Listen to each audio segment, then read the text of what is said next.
carving for the maxillary first molar. First of all, we should name the surfaces, the buccal, the lingual, the mesial, and distal. Then we will start for carving the maxillary molar by making the midline as usually, longitudinally, separating each surface into two halves.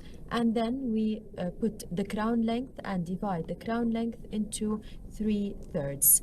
As you know from the drawing of the maxillary and mandibular molars, that we are going to use the magnification of 3 instead of 4 because the piece of soap won't have enough space for a magnification of 4.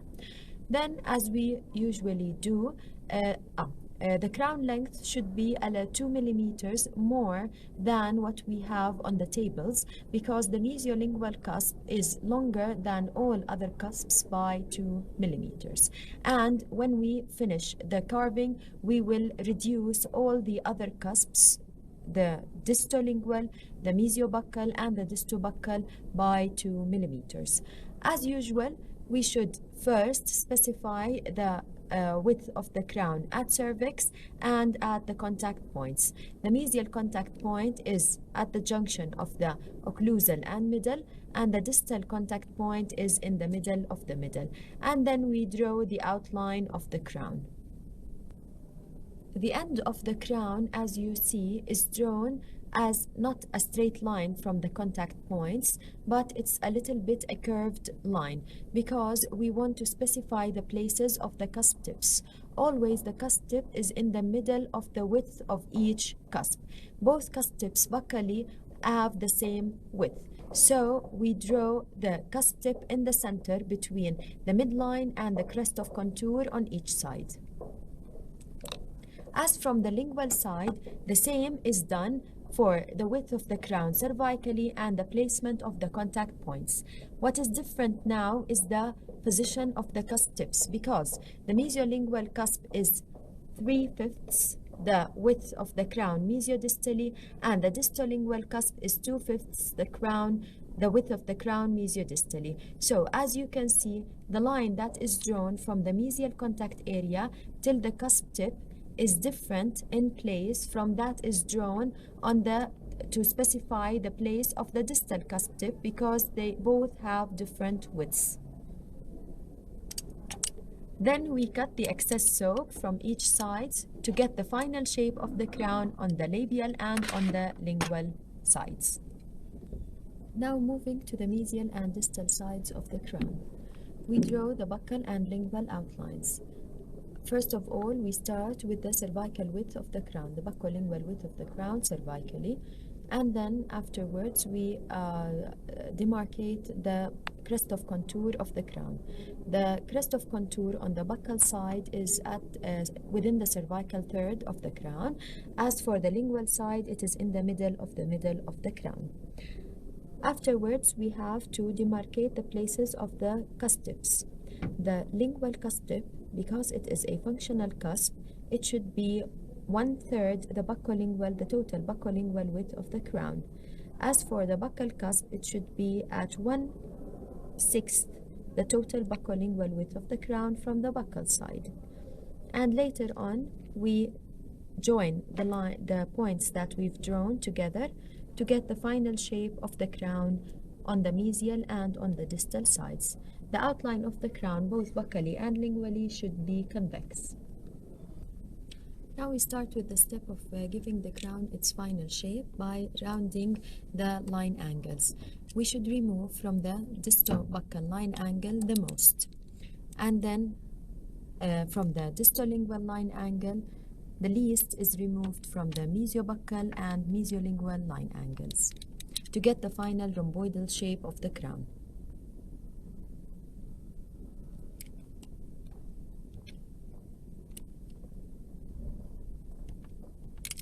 And afterwards, we start rounding the line angles to mingle them together to get the rhomboidal shape of the crown.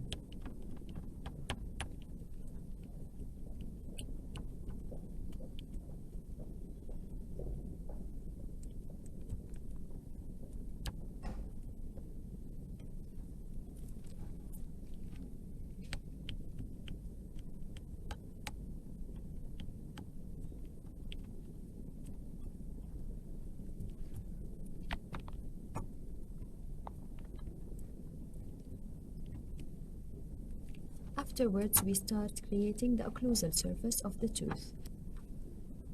Now we start dividing between the two buccal cusps with the buccal groove. The distance from the crown length is 1/5, the total cervico-occlusal width of the crown.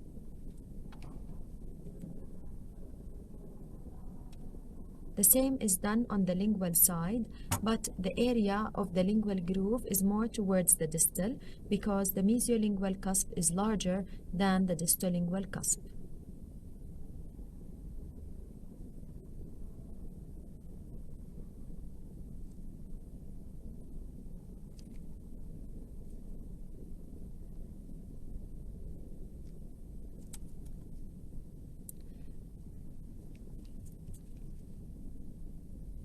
And then we draw the central groove and create both the mesial and distal marginal ridges. The distal marginal ridge is slightly more cervical than the mesial marginal ridge. The mesial marginal ridge is at 1/5 the total cervico-occlusal length of the crown. And it's in the center between the two cusps.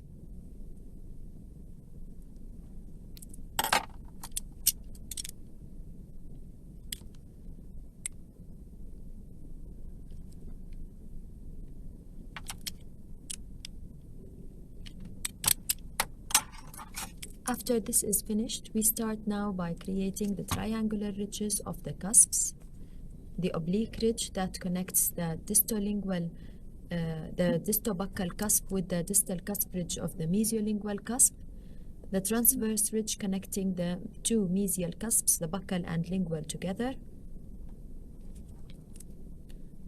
the triangular fossae, and the central groove.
Now, after finishing the main grooves, we should reduce the buccal cusps and the distolingual cusp by 2 millimeters so that the mesiolingual cusp would look higher by 2 millimeters than these cusps because it is originally 0.5 millimeters longer than all the other cusps.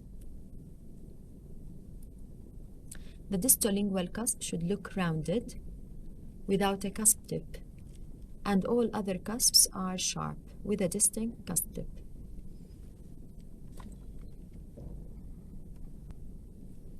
The distolingual cusp should be continuous with the lingo-occlusal groove.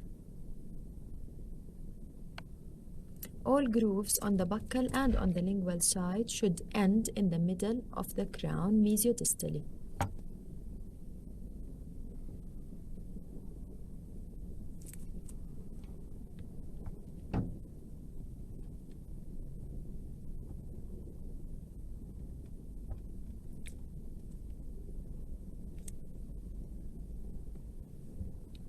كيف يعمل الأوبليك ريدج أوضح من هيك.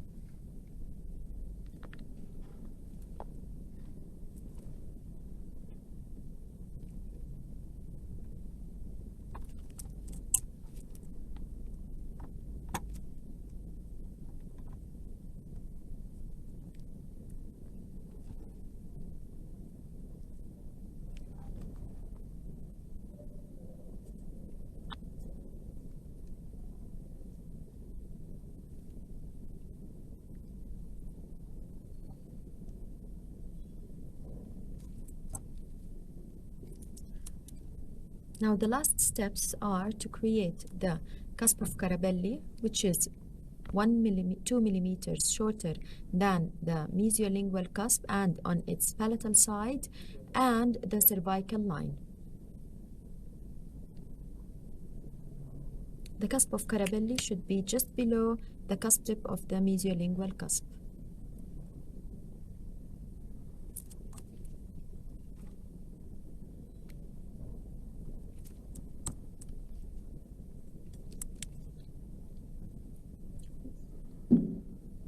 This is the final shape of the crown. You can see the transverse ridge that is connecting the mesiobuccal and mesiolingual cusps, the oblique ridge connecting the distal cusp ridge of the mesiolingual cusp and the triangular ridge of the distobuccal cusp, the central groove, the mesial and distal triangular fossae, the buccal groove separating the two buccal cusps into two equal halves and ending in the middle of the crown, the lingual groove that is separating the two lingual cusp, and it looks as if continuous with the distal lingual cusp and ends also in the middle of the crown mesiodistally. You can also note that the mesiolingual cusp is longer by 2 millimeters than all the other cusps, and the cusp of Caramely on its palatal surface, and the cervical line finally. Also, if you look occlusally on the crown, you can note the shape of the rhomboid that you already know. The distal side is smaller than the mesial side, and the buccal is slightly smaller than the lingual.